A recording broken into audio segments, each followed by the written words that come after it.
France rainbow എന്നാണ് ഈ കേക്കിന്റെ പേര്.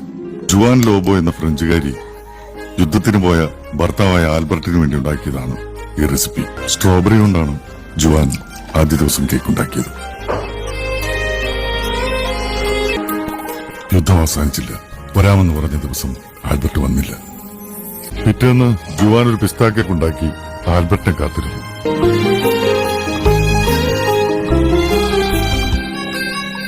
പുള്ളിക്കാരൻ വന്നോ?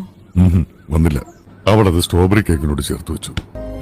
ജുവാൻ തന്റെ മുറ്റത്ത് ആദ്യമായി കായ്ച്ച ഓറഞ്ച് മരത്തിൽ നിന്നും പഴുത്ത ഓറഞ്ചുകൾ നോക്കി പറിച്ചെടുത്ത് കേക്കുണ്ടാക്കി കാത്തിരുന്നു. യുദ്ധം അവസാനിച്ചു.